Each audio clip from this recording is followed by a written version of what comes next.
नमस्कार। डीएनएक्स धर्म कर्म स्वागत है आपका। आज हम बात करेंगे वैशाख मास कृष्ण पक्ष एकादशी तिथि की। हिंदू धर्म में वैशाख मास का विशेष महत्व है। वैशाख मास के कृष्ण पक्ष की एकादशी को वरुथनी एकादशी के नाम से जाना जाता है। हर वर्ष यह अंग्रेजी माह कैलेंडर के अनुसार अप्रैल या मई माह में पड़ता है।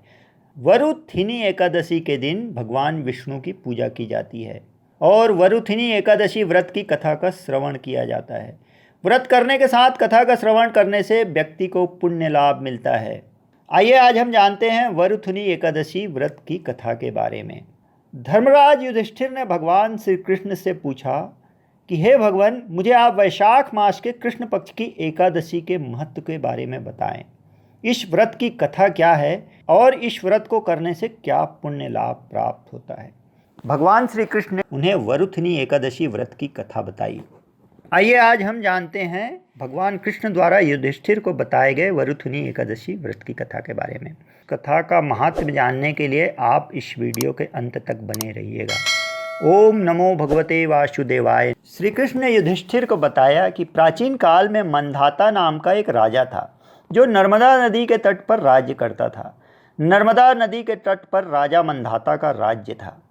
वह बड़ा ही तपस्वी और दानशील राजा था।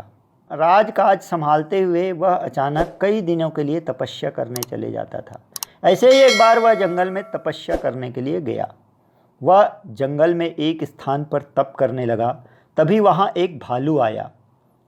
भालू राजा मंधाता के पैर को चबाने लगा, लेकिन राजा तप में लीन रहा। भालू राजा को घसीटने लगा और जंगल के अंदर लेकर चला गया।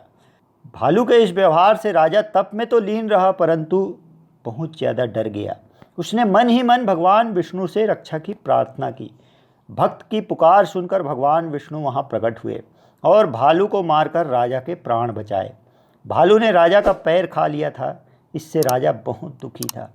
भगवान विष्णु ने राजा मंधाता को कहा कि तुम वरुथिनी एकादशी का व्रत करो। वैशाख मास के कृष्ण पक्ष की पड़ने वाली इस एकादशी को वरुथिनी एकादशी कहते हैं।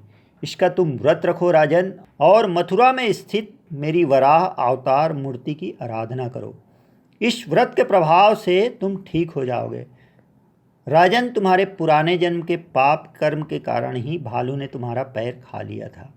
तुम मेरे बताए अनुसार उपाय को पूर्ण विधि विधान से करो और इस पाप से मुक्त हो जाओ। भगवान विष्णु की बातें सुनकर राजा ने वरुथिनी एकादशी का व्रत मथुरा में किया। वहाँ पर उसने वराह अवतार मूर्ति की विधि विधान से पूजा अर्चना की। पूरा दिन व्रत रखकर उसने फलाहार का सेवन किया। वरुथिनी एकादशी व्रत के प्रभाव से राजा फिर से सुंदर शरीर वाला हो गया। मृत्यु के पश्चात उसे स्वर्ग की प्राप्ति हुई। इस प्रकार जो भी वरुथिनी एकादशी का व्रत रखता है उसके पूर्व जन्म के पाप नष्ट हो जाते हैं और उसे मोक्ष की प्राप्ति होती है, साथ ही सुंदर जीवन प्राप्त होता है।